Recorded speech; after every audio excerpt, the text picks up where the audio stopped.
Israeli airstrikes hammered the Gaza Strip Monday, after a week of violence between the Jewish state and Palestinian militants left more than 200 people dead as international calls for de-escalation went unheeded.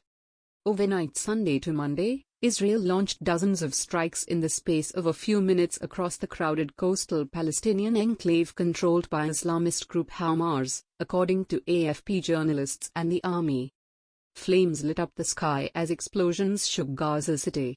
The strikes caused widespread power cuts and damaged hundreds of buildings, local authorities said. No casualties were immediately reported.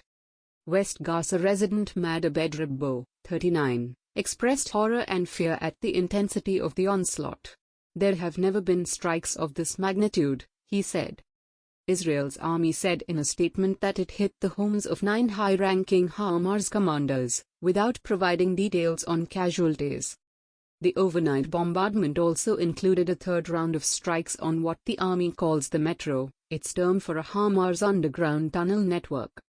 In total, 197 Palestinians have been killed in Gaza, including at least 58 children, and more than 1,200 wounded since Israel launched its air campaign against Hamas on May 10 after the group fired rockets. The heaviest exchange of fire in years was sparked by unrest in Jerusalem. In Israel, 10 people, including 1 child, have been killed and 294 wounded by rocket fire launched by armed groups in Gaza. Israel's army said about 3,100 rockets had been fired since last Monday from Gaza, the highest rate ever recorded, but added its Iron Dome anti-missile system had intercepted over 1,000. Netanyahu said in a televised address Sunday that Israel's campaign against the terrorist organizations is continuing with full force and would take time to finish. The Israeli army said it had targeted the infrastructure of Hamas and armed group Islamic Jihad, weapons factories, and storage sites. Israeli airstrikes also hit the home of Yahya Sinwar, head of Hamas's political wing in Gaza, the army said, releasing footage of plumes of smoke and intense damage, but without saying if he was killed. On Saturday, Israel gave journalists from Al Jazeera and AP news agency an hour to evacuate their offices before launching airstrikes, turning their tower block into piles of smoking rubble. Netanyahu on Sunday said the building also hosted a Palestinian terrorist intelligence office. It is a perfectly legitimate target, he said. Intercommunal clashes.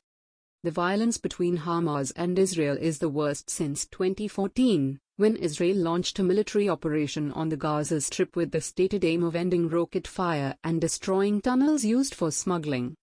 The war left 2,251 dead on the Palestinian side, mostly civilians, and 74 on the Israeli side, mostly soldiers, opening the first session of the UN Security Council on the renewed violence on Sunday. Secretary General Antonio Guterres called the fighting utterly appalling. It must stop immediately, he said. But the UN talks, already delayed by Israel's ally the United States, resulted in little action, with Washington opposing a resolution. President Joe Biden's administration says it is working behind the scenes, and that a Security Council statement could backfire. Israel is also trying to contain intercommunal violence between Jews and Arab Israelis, as well as deadly clashes in the occupied West Bank, where 19 Palestinians have been killed since May 10, according to a toll from Palestinian authorities.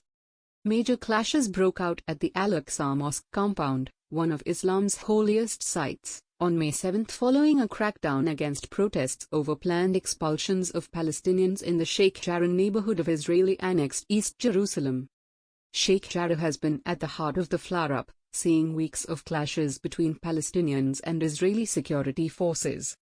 On Sunday, a car ramming attack in Sheikh Jarrah wounded 7 police officers, police said, adding that the attacker had been killed.